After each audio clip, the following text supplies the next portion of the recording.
Hello. How is everyone? Good morning. Light some Palo Santo.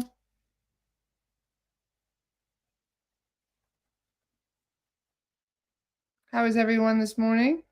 Or should I say this afternoon, evening for some of you?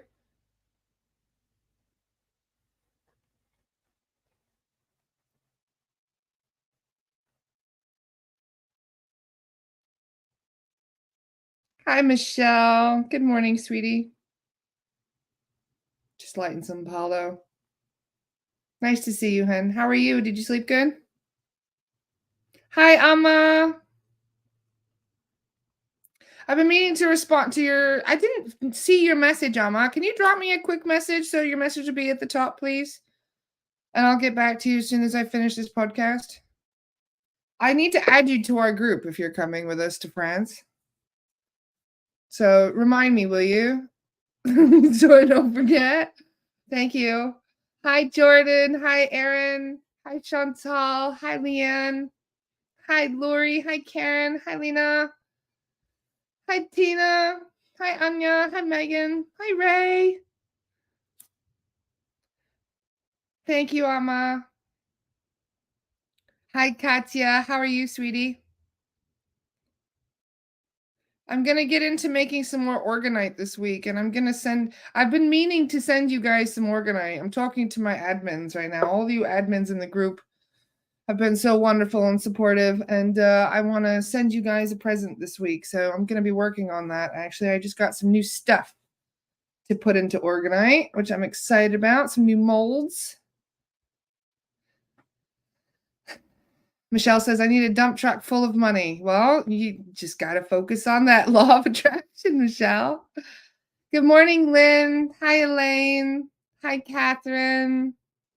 Hi, Cosmic Rainbows. Hi, Anna. Nice to see you, love. Hi, Johnny. How you doing, bud?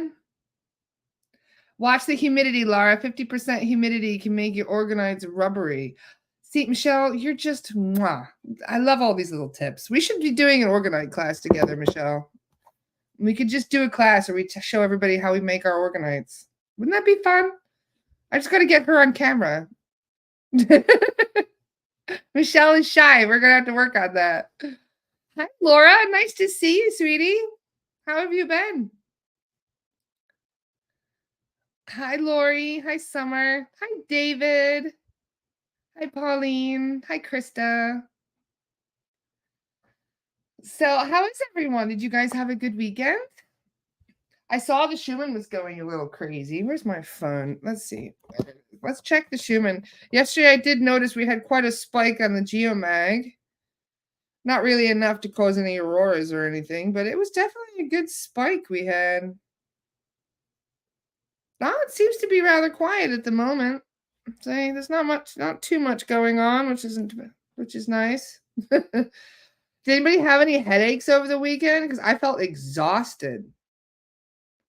The Schumann was doing some weird stuff a little bit, if you can see. Hold on, is it focusing? Yeah, see, it was doing a little bit of weird stuff. I was really tired over the weekend. That's why I was actually planning on taking some mushrooms over the weekend, but I ended up not doing it because I was just so tired. You got to listen to your body. I wanted to take them, but my body did not. And unfortunately, you have to, concede to the body sometimes because it knows better than what we do sometimes about what we need. And I was just too tired. So maybe next weekend. You had crazy dreams, did you, Lori? Nice. Anything interesting coming out in those dreams? Kara says, yes, I was so tired and my head hurt so bad it felt like my eyeball was going to fall out. Oh, man, Kara, that sounds a lot. It was some intense energies this weekend. I think that's part of the reason why I just didn't have it in me to do anything other than rest. Although I have been experimenting a little bit. My mom got some goats. So now I've got some more goat's milk than I know what to do with. So I've been making ice cream and cheese and all kinds of stuff. So I was experimenting over the weekend doing that. So I'm feeling pretty proud of myself, actually. I've been coming up with all kinds of cool concoctions, even putting it in like lotions and stuff.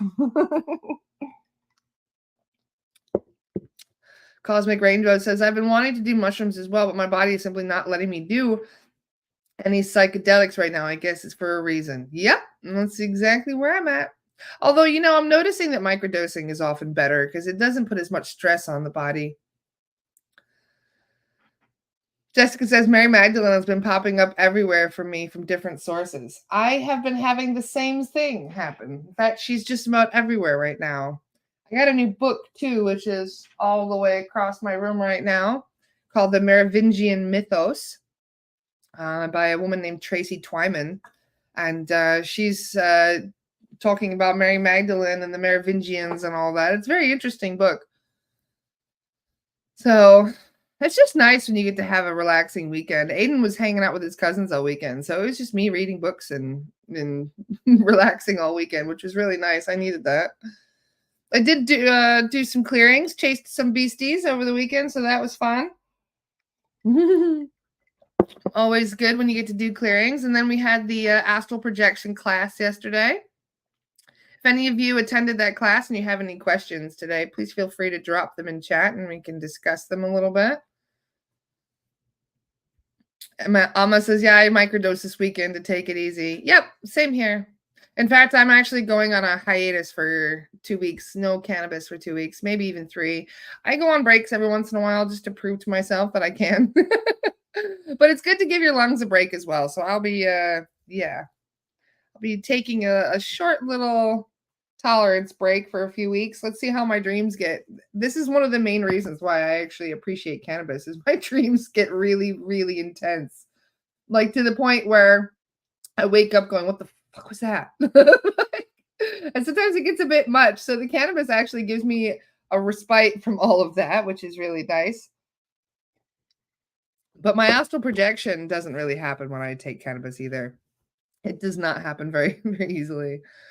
Jessica says, what is your SRT turnaround time currently? Well, at the moment, I have turned off the what do they call the detailed clearings, the ones that are half clearing, half reading. Because I know you guys really like the detailed clearings because one, it's really important to have all that information about the vulnerability and all of that. But I still, even when I do the normal clearings, when I do the full clearings, I ask for aftercare advice. So your guides, if there's something important that you need to know from your guides, they do include it at that last bit at the end there. But for now, it's about 3 weeks. I'm trying to get caught up. So this is why I've been promoting some of my other SRT practitioner friends, such as my wonderful friend Stacy, who is what is her page called again? Oh my god, I'm so bad at remembering the names of pages. Is it Elevate with Stacy? I think it is. Yeah, Elevate with Stacy. Thank you, Queen. Just came in there. I got caught up on some Mr. Mythos videos while I was on trim duty at our grow house. Nice. Many hours of sitting is not my favorite. Mr. Mythos is one of my favorite videos. His documentaries are amazing. If you guys have not seen Mr. Mythos, you should totally check him out. In fact, I'll even find you the link real quick on YouTube. These are my favorite documentaries about history. In fact, I'm always talking about him. He was the one that was talking about Father Crespi and a few others. You know what's funny? I never saw this one. There's a new one that I haven't seen. I have to thank you now for this because I didn't notice that there was one I missed. There's one called The Chronovisor, Mystery of the Vatican's Secret Time Machine. Ooh, nice. Okay, well, I'm going to share the link to Mr. Mythos so you guys can check out his documentaries. My favorite ones are the Inner Earth Conspiracies one. Oh, it's so interesting. I love it. So there's the link to Mr. Mythos. His videos, he only puts out like one a month, but that's because he puts so much effort into those videos. It's unbelievable. So yeah, definitely check out Mr. Mythos. I recommend his Inner Earth series, especially. It's so good. Corey says, I've been using less and less cannabis. Not intentionally. I use it medicinally. I've just needed less lately. That's good. See?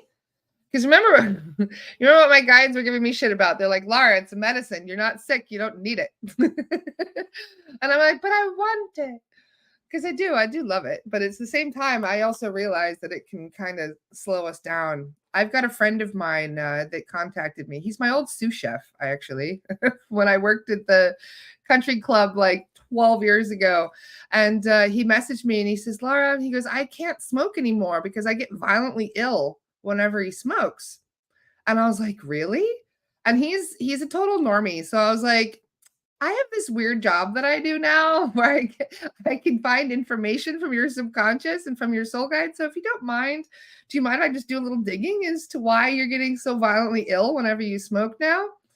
And so I tuned into his energy. I contacted his guides and I asked his soul guides why he wants to throw up every time he smokes now. He's like me. We've been smoking together for decades. And it turns out his soul guides were like, nope, he's done. And I'm like, what do you mean he's done? They're like, no, he's done. He's done smoking, period. And we're like, what? So apparently he gets violently ill because his higher self and his soul guides have come to the understanding that he is not allowed to smoke anymore. They're just like, nope, you're done. So it was his soul guides and higher self that were, and I just laughed and I was like, what happened to free will? Like, wait a second here. Because the soul guides are always harping on about free will. They can't help us if they, if they're going against our free will, right? Because if we don't ask for help and they come in and help us, then that's going against our free will, right? So why would his guides and higher self be like, no, no more, you're done? And I was like, is there a reason for this? And they're like, yeah, he's being lazy. He's not doing what he's supposed to do. And I was like, oh, I tried to advocate for him too, because I was like, but what if it's like here I am trying to negotiate with his own guides. I'm like, so what if he just tones it down like a lot? And they were like, well, I don't see that happening. And I was like, but what if it does?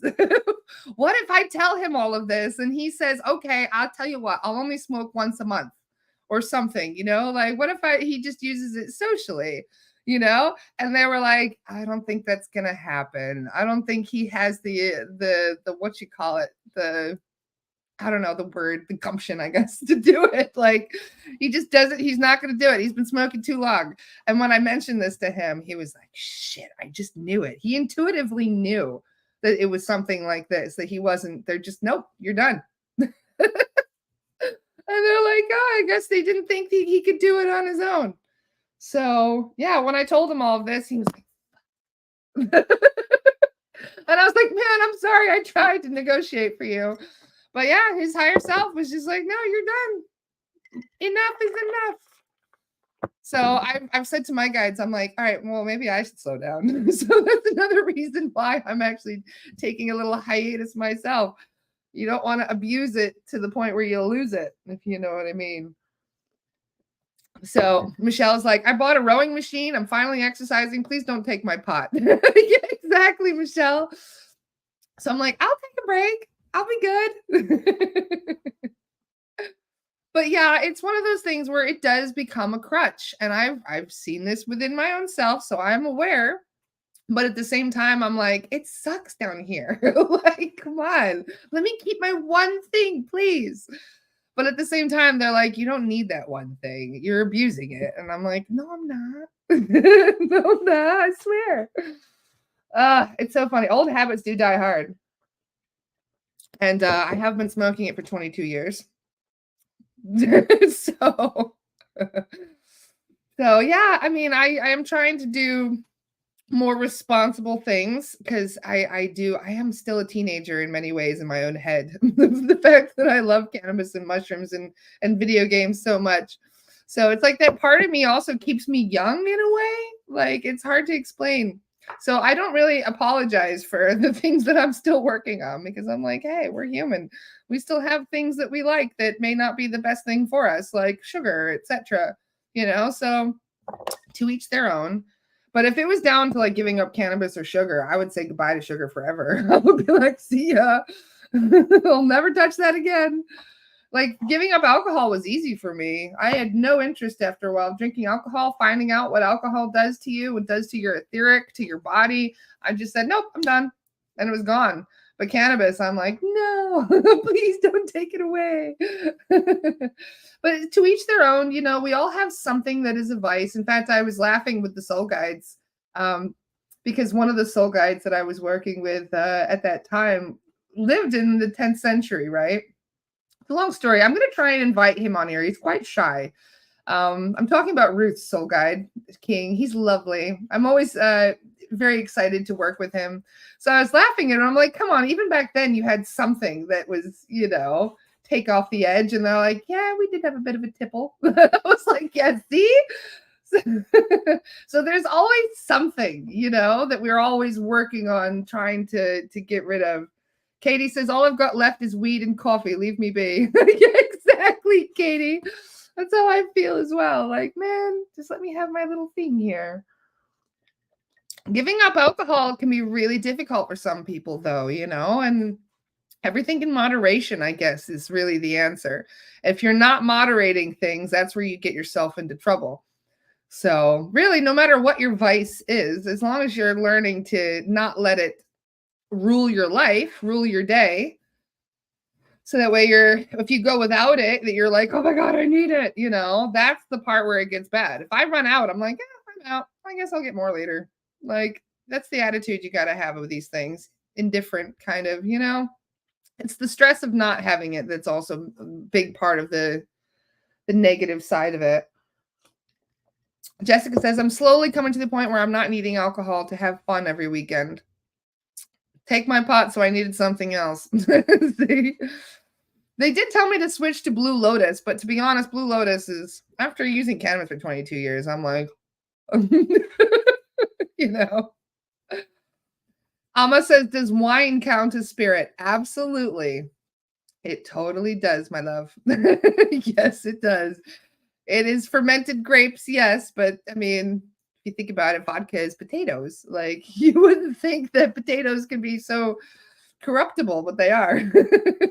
So, Lynn says, I'm good at moderation. See, that's the key right there. You just got to learn to moderate. I drank all through caregiving for my mother. I gave up alcohol last September. Well done. See, giving up alcohol can be very, very difficult. In fact, there are people that have been trying for multiple lifetimes. Multiple lifetimes. In fact, there was somebody I tuned in. It was a husband that the wife had booked a clearing for. And we tuned into the husband. And sure enough, we asked, why is this husband drinking so much? And the soul guide said, because this is now his 5th incarnation where he is working on his drinking problem. He drank himself to death 4 incarnations in a row. And now this is his 5th. And he's actually doing quite well. But the problem is that a lot of people that have a lifelong drinking problem, they tend to do well for a bit, and then they fall back into their old habits, and then they do well for a bit, and they fall back into their own habits. And I'm pretty sure that it's giving into temptation, picking up attachments. A lot of these things are also kind of working against you, if you know what I mean, when you're trying to clear all of this, the vices that you're trying to heal. But it's a coping mechanism. It always has been, because we check out. This is the funny thing, is that people don't realize when they're drunk, when they're really heavily drunk, especially, you start channeling other entities. You leave and they come in.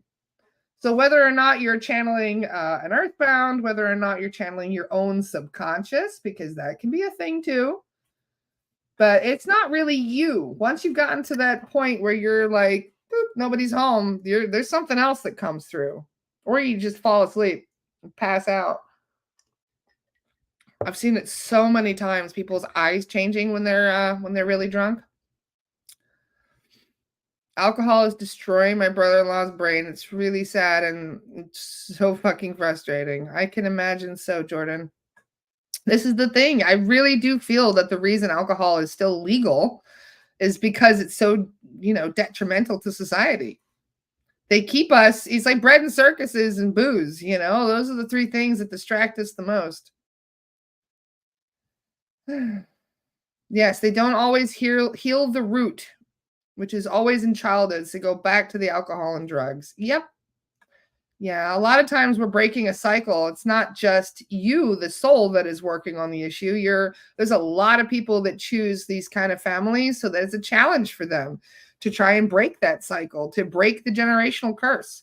Because if you can succeed in doing it, that is a huge evolutionary leap for your spirit, for your soul's evolution, for your learning. And once you finally surmount those hurdles, and you learn that lesson, it takes you to a whole new level of learning, which is very powerful stuff. I mean, it's soul advancement. That's why we're all here. But the problem is that so many of us have these intentions before we incarnate. We make a plan where we're like, you know what? I'm going to choose this family. This family, they've got some issues, but we're going to get through it together. We're going to change this, this, and this. I'm going to do this, this, and this. And then when you get into your body and you forget all of these plans and you get sucked into all the family drama and you are witnessing all of their coping mechanisms, which usually is down to drugs and alcohol. And then you end up downward spiraling and not realizing that this is a challenge that you're here to try and learn from. So a lot of people just end up getting swept downstream, if you know what I mean, and forget that they're here to surmount these obstacles. And a lot of people give in too. They're just like, I don't care anymore. And they just stop giving a shit about themselves. This is speaking from my own personal experience. When I was in my last marriage, was married to an alcoholic, and that is exactly what happened. I was not a drinker. He was drunk all the time. And I caught the attitude of, well, if you can't beat them, join them. So I would get drunk every night too. And I was drinking vodka all the time. And the funny thing is I don't even like alcohol. I just started doing it. So now I'm wondering, like, was that an attachment? Was that just me being susceptible to somebody else's influence? Like, how does that work? That we start immediately absorbing the vices of someone else just because we're in the same environment as them. So, yeah, I mean, these are one of the things, and I'm not even just talking about alcohol, because I mean, I was diagnosed with ADD at age 8. They put me on Dexedrine and Ritalin and all kinds of stuff. And then Adderall I was on for 12 years. And if it wasn't for cannabis, I never would have gotten off of Adderall. That stuff was worse than alcohol when it comes. Some of my friends are still addicted to it to this day. Some of my friends from high school still take Adderall every day, and they cannot function without it. And you should see them. I was hanging out with one of them a couple weeks ago, and it's like she had the zoomies. Like, she was just zoom, zoom, zoom, zoom, zoom, zoom, zoom all around her house. And I'm like, are you going to relax? Are you going to sit down? And she's like, no, I can't. I got this, I got this, I got this. And she's just zooming all over her house. I was like, holy shit, is that what I was like? Damn. But this is the thing, we don't realize how much these substances actually change our vibration. They shift our focus. They cause all kinds of issues in our lives that we are not aware of. So this is why, like, I don't feel bad about the fact that I love cannabis, because there are so many things that cannabis kept me away from. So many of my friends ended up getting into pills and harder drugs and alcoholism and all kinds of stuff. And here I was sitting at the back smoking a joint going, you guys do you. I'm happy here. Thank you. So yeah, it definitely was something that saved my life. I would not be here talking to you guys right now if it wasn't for cannabis. But at the same time, I'm also like, maybe I need a break. Maybe I'm abusing it a little bit too much. Everything has its place and its purpose. Corey says, that's what I was like on Adderall. Yep. And you don't realize it until you see somebody else going through it, and you're like, damn. Like, wow, that is having a hell of an effect on them. But when you're in the seat, you don't realize how much of an effect it's having on you. So anyway, I'm not trying to turn this podcast into a drug talk here. This is supposed to be more for Astara, really, talking about naughty substances. But we got to talk about these things. It's important. We're all here to learn from each other, learn from our experiences. David says, I feel the exact same way as you with alcohol. I don't miss it one bit. Same thing. My friends wanted to go out drinking this weekend, and I was like, no, I'm not interested. One of my friends was like, "Do you want any nose candy?" I was like, "Get the fuck away from me. What is wrong with you guys? Are you 12?" Like, I don't know what it is, but people are really still interested in that stuff. And I don't know, maybe I'm just getting old, but I'm not I'm not interested in that anymore at all whatsoever. In fact, anybody offers me that, I run away now. I'm like, no, not interested. So it's all about the company you keep. And unfortunately, there's some people that have been working on stuff for a very, very long time, and they do not plan on changing anytime soon. Yep, I've lost so many friends from Fent as well, Aaron. Most definitely. And it's just everywhere. It is. It's absolutely everywhere. And so it's very difficult to actually avoid these things. So I'm just glad that I have stuck with my favorite thing and never really kind of gone to anything else other than plants. I'm just happy with my plants. But for those of you who are interested in astral projection, I do recommend getting some Blue Lotus because your dreams do get quite intense when you try Blue Lotus. What do you think about what Bashar said, that we are working our way out of incarnations? I didn't actually hear that quote from him. Was that something new that he said? Working our way out of incarnations. Does he mean like we're going to stop taking vessels? Because if you think about it, this is a game that we're playing. This whole 3D physicality thing is a game that people play in the astral. Because technically none of this is real. We're in a holographic reality. We basically plugged ourselves into a video game. So everybody thinks that this is what reality is. This is what real life is, but it's not. You just decided to disassociate from your other person. It really is what it is. And this is one of the cool things. Like, I have a Chen chat. By the way, this reminds me, I have a Chen chat planned for tomorrow on Astara. And we are going to discuss what it's like to be a soul guide, which is going to be really cool. This is one of the books that I was promoting a little bit yesterday in my astral projection class. This is called Journey of Souls with Michael Newton. So Dr. Michael Newton was also a hypnotist, just like Dolores Cannon. I'm not sure if he's still alive or not. I don't actually remember if he is or not. But this book is phenomenal. It basically explains what happens when you die. So it's very similar to Dolores Cannon's book, Between Death and Life, because it goes into detail as to what you're going to experience when you cross over. And one of the interesting things about it is that most souls actually do experience the same thing, or at least something similar when they enter the light, right? So when you go into the light, you reconnect with your higher self and all your other versions of you. So this is one of the cool things that I've learned about soul guides is that they are you, just another version of you.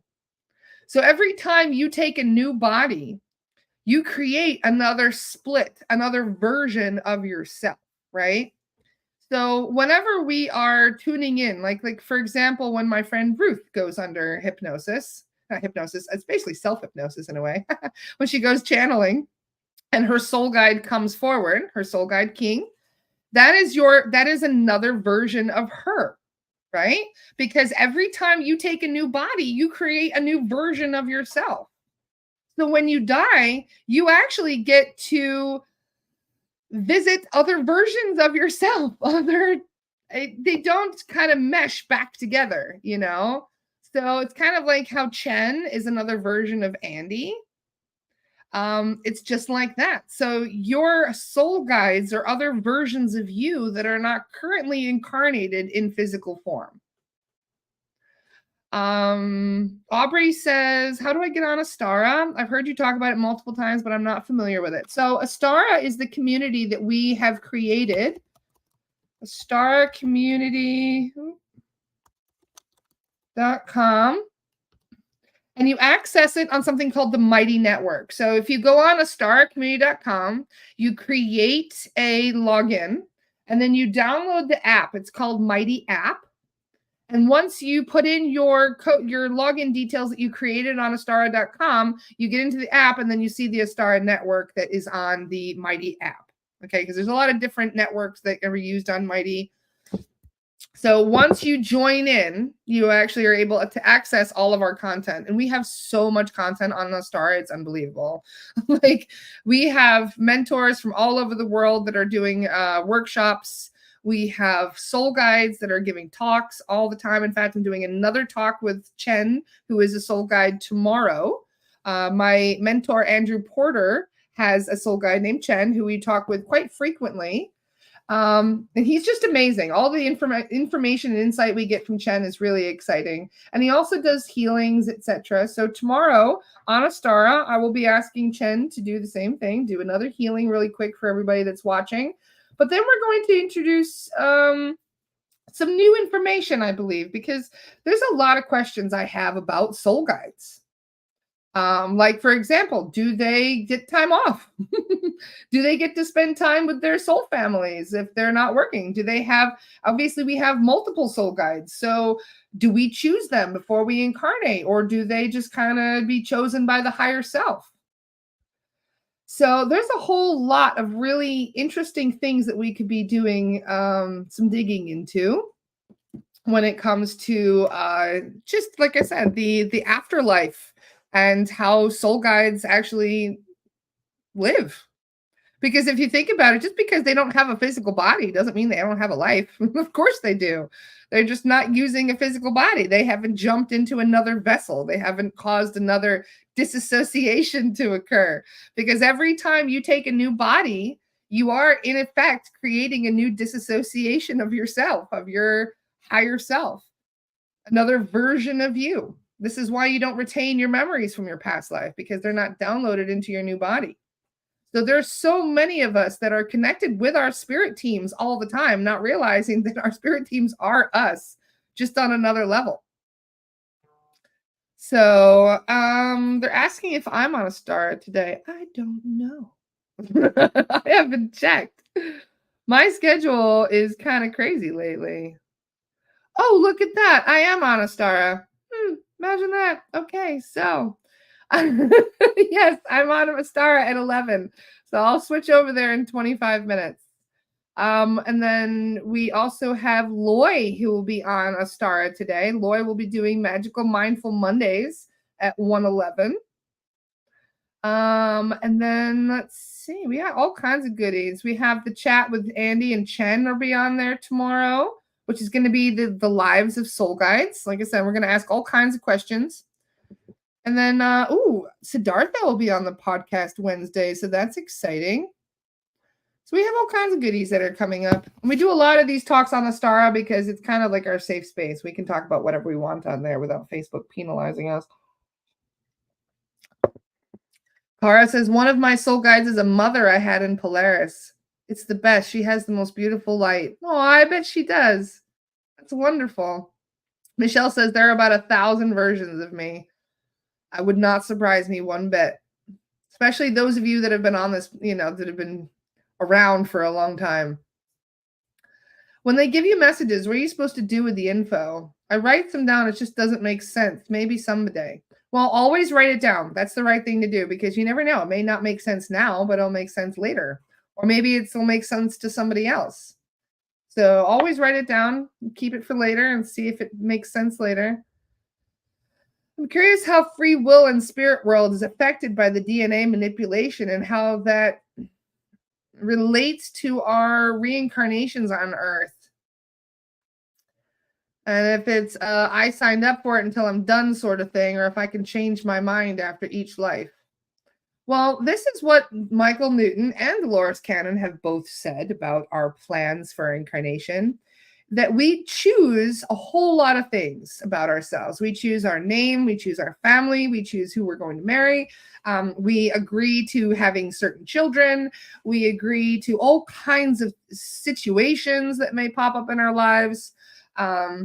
Or I should say situationships sometimes whenever there's interactions with other people, because we do a lot of planning with soul contracts as well. So almost everybody that you have a close relationship to, you have a soul contract with. That was part of the plan, right? In fact, you have to get these people to consent beforehand. So let's say, for example, you are married in this incarnation. That means that your partner you're married to had to consent to that before you were even incarnated. Okay. So I know some of you were like, oh, really? My ex-husband was such a jerk. Well, that is the person you were supposed to learn from. Therefore, you agreed to have that relationship with him so that they would play that role in your life. In fact, what was interesting is somebody the other day was asking about somebody they knew in their life. And I asked, like, why does she have this relationship with this person? And the soul guides were like, well, she's meant to learn from it. Yeah, he treated her like shit, but he was meant to empower her. She asked him to play that role so that he would empower her and, kind of force her hand into becoming an empowered version of herself. So there are a lot of people that you choose these relationships with. And you also plan how you're going to die in this next incarnation. So you plan everything from start to finish, right? The problem is, as soon as you get in, as soon as you take the vessel and come in here, all of our plans go out the fucking window. It happens all the time. Yes, you are going to have divine appointments. So, for example, you will meet that husband that you plan to meet, and you will have an emotional connection to them. You won't really understand why. So, that will draw you in to make it happen. But there are so many different things that can change, that can reroute your life, that can completely pull the rug out from underneath you. In fact, it can even change how you're going to die. Because this is one of the things that I was like, what the hell? Because, for example, like when we have some entity kind of threaten us, I'm like, well, you can't touch me. That's not how I plan to die. And the soul guides were like, actually, they can. Just for the record, you may have a certain plan that, okay, yeah, I'm going to die in my deathbed at age 100, and I'm going to die peacefully in my sleep. You can have that written into your plan. But if you go and piss off some kind of really powerful entity, they can still snuff you out 30 years early.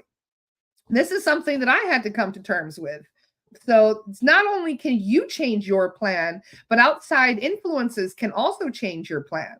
So the problem is you used your free will to determine what you're going to do. But when you come down here, all of our free wills are kind of going against each other all the time. So it's not that your free will is not being respected. It's the fact that your free will is competing with somebody else's free will. And all of that competition ends up changing plans all the time. So that is why a lot of us end up going completely off of our plan. This is why so many of us are experiencing a dark night of the soul, because you have gone off of your plan. That's what the dark night of the soul is in many cases, where you were on your path and all of a sudden something happened and you went far off of your path. You got rerouted into the woods somewhere. And now you're wandering around in the woods lost, trying to find your way back to your life path. That is that's what shadow work really is all about, is bringing you back to the light after you got pushed off into the darkness. So sometimes that is part of the plan.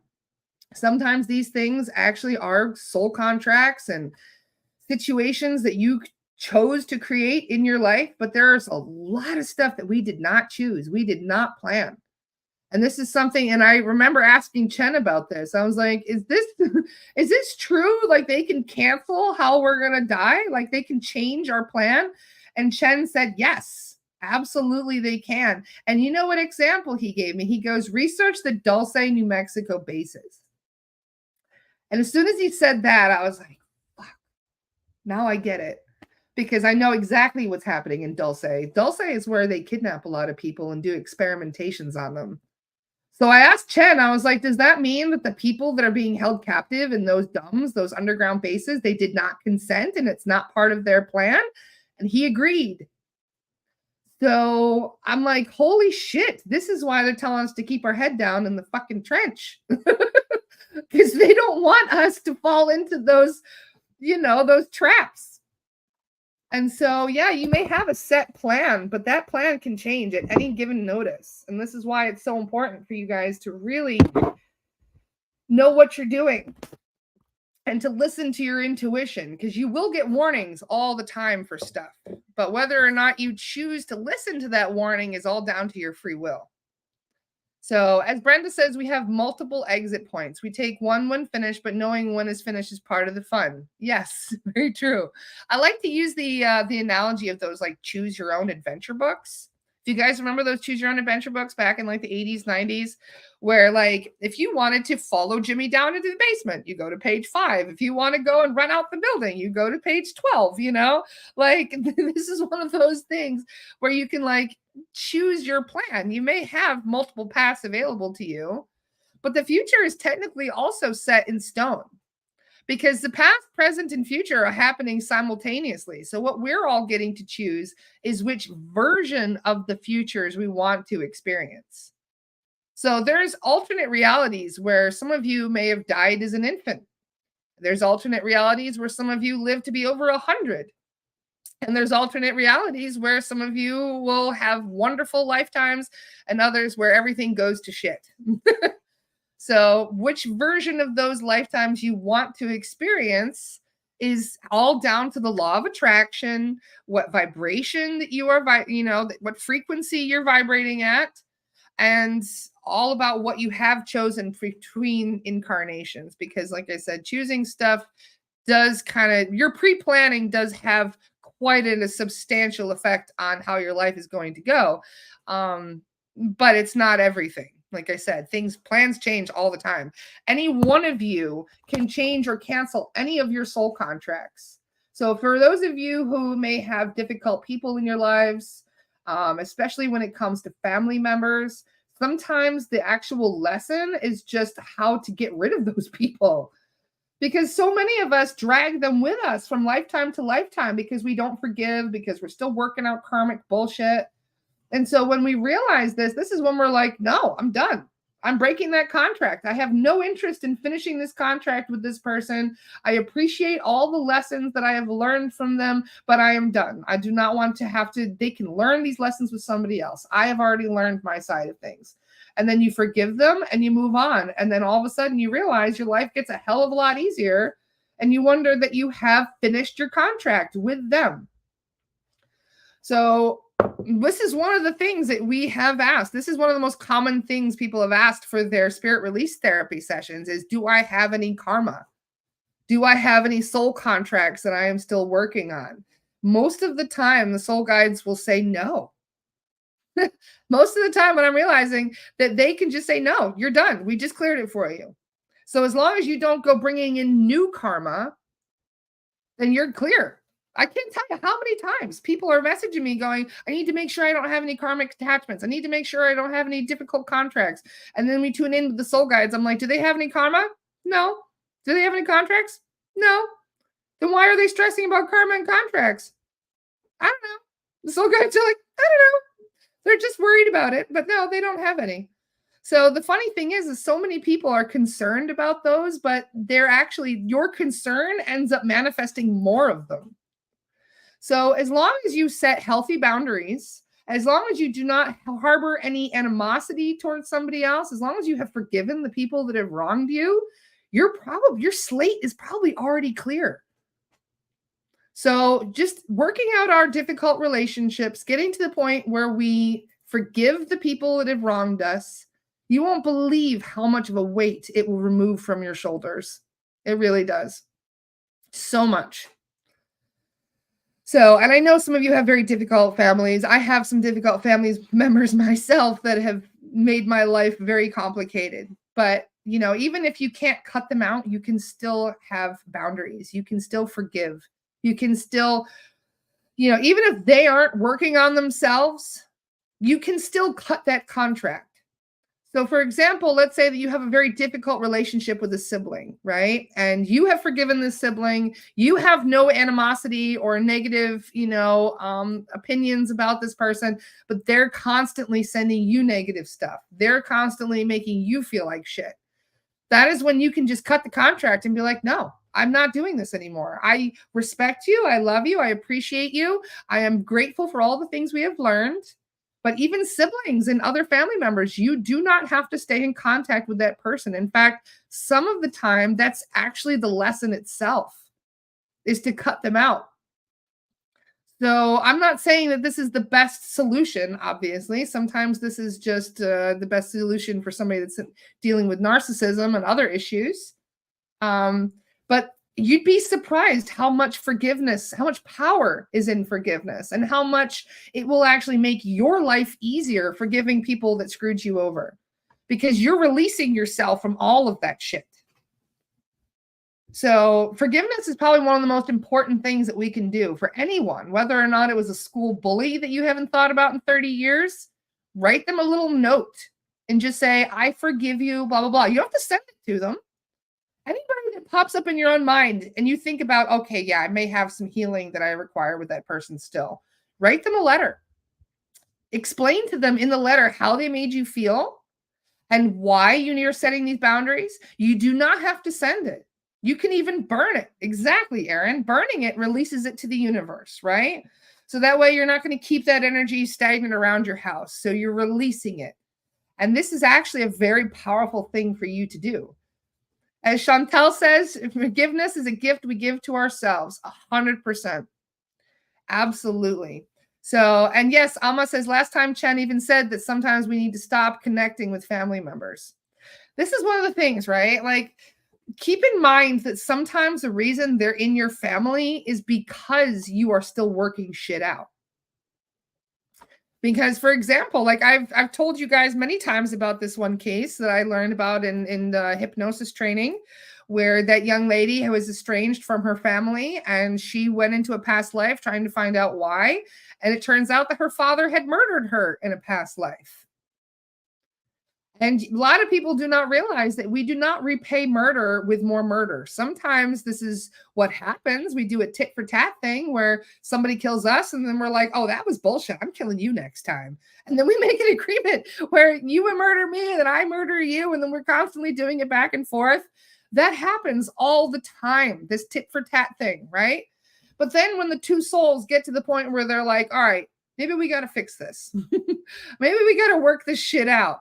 So then what do? Those two souls that need to work shit out, they incarnate together. They incarnate as a loved one. They incarnate like a sibling, a family member, a father, daughter. It could be a husband, a wife, a child. And then you wonder why you have a tumultuous relationship with that person. It's like, well, you have karma you're trying to work out. And a lot of times people don't realize they feel the way they feel for this reason, that they feel like when they look at somebody, they're just like, ugh. They just look at them. They're like, I don't like that person. And they have no idea why they don't like them. Well, there's probably some past life shit they're still working out. So the funny thing is that so many of us end up harboring more resentment, which creates more karma, which makes them reincarnate again with us next time. So there are so many things that we have to do to heal the past. And unfortunately, the best way to heal the past is by nurturing and loving the person that hurt you. So this is how they repay murder. This is how spirit decides us we need to work shit out, is they will make us have a relationship that you cannot easily walk away from.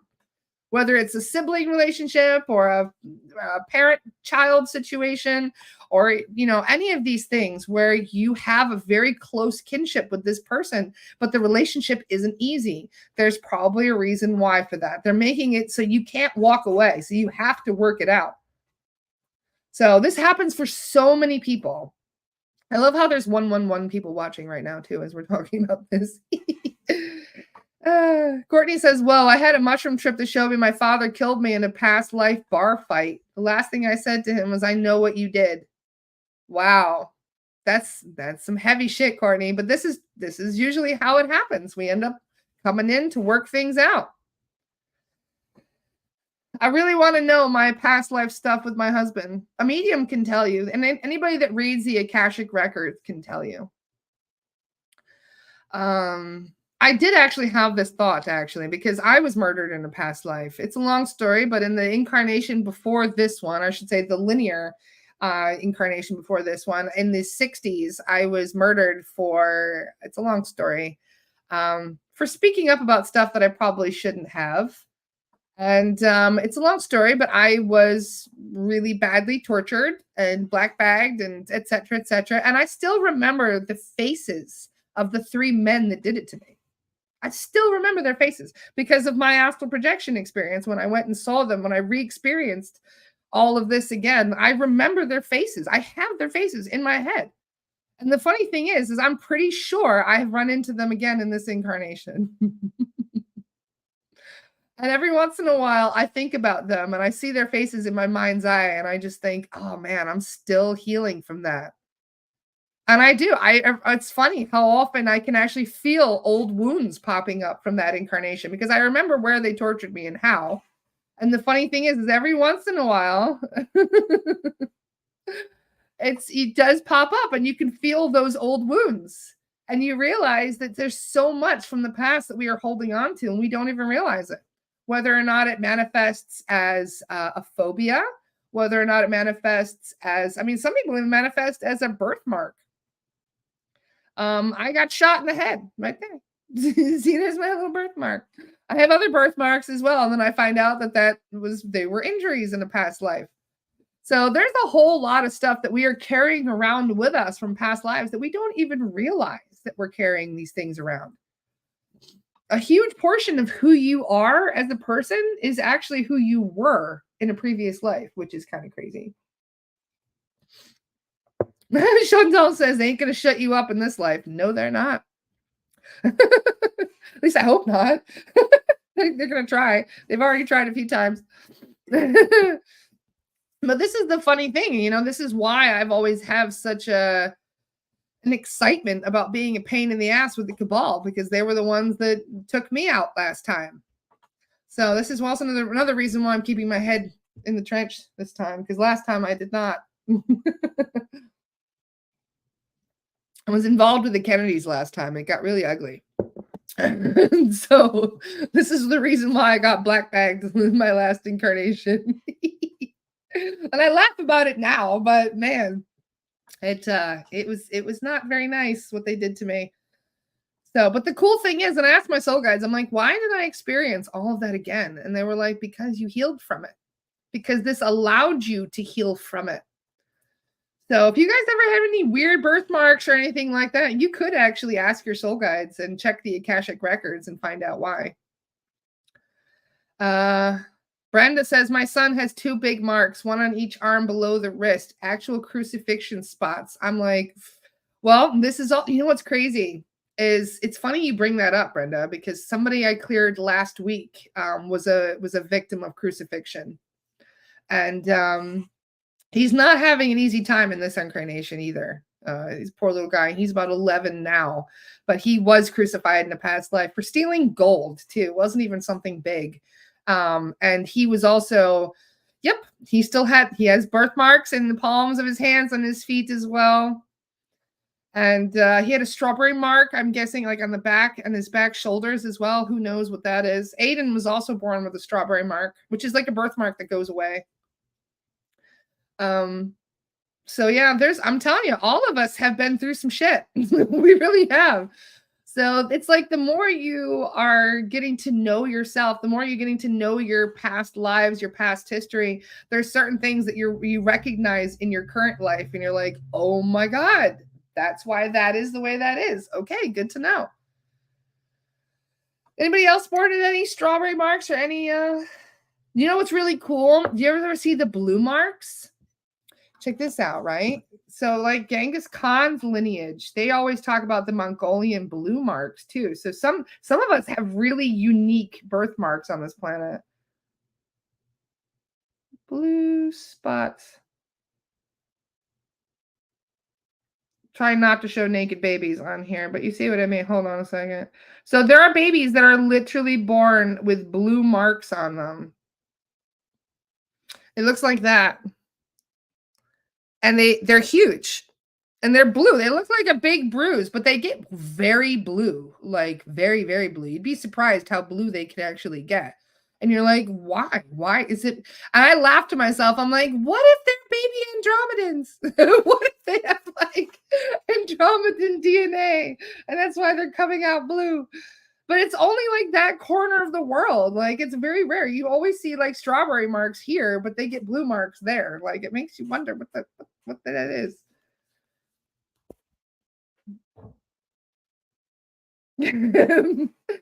I'm just laughing at Miss Misuki's comment. My son has the same birthmark as his daddy. That's interesting. All of my kids were born with strawberry marks on the back of their neck. Interesting. So a lot of these things can be from past lives. In fact, what's really cool is somebody last night asked about this. This is why I'm even talking about it. I did a clearing this morning and I was checking and it said they asked why they had a certain birthmark on the back of their head. And I was like, oh, maybe that's an injury. That was my first assumption was, okay, maybe that's an injury. So I asked the soul guides, I was like, why does she have a big mark on the back of her head? And the soul guide said, that is a mark of, what was it? Mark of esteem. Apparently, she was a very powerful priestess in a past life. And they said that this mark was her reminder that she was. So that wasn't even an injury. It was like, yeah, it was just like a little reminder mark, like almost like a tattoo, kind of. And they chose to have that there for that reason. So it was always there. They can't even see it. I'm like, why would you put a reminder for yourself on the back of your own head? Like, what? But that is exactly what she chose. She chose to have that mark as a symbol, a symbolic reminder of her priestess time. She was a very powerful priestess in Egypt. And I was like, really? Okay, that's what she chose to have as her marker. Maybe in Egypt, they held certain signs, certain marks in higher esteem. And so she decided to keep that mark for herself. Who knows? It's Astara time. Oh, is it? Oh, look at that. I'm glad that I didn't go 7 minutes over this time. Poor Marla. So yeah, we can switch to Astara. That works for me. Thank you for reminding me because I totally would have forgotten that was on my list of things to do today. So the reason we switched to Astara is one, so that way we have an even more private place to talk. So if any of you guys have anything that you would like to discuss a bit more privately, this is the perfect time to do so.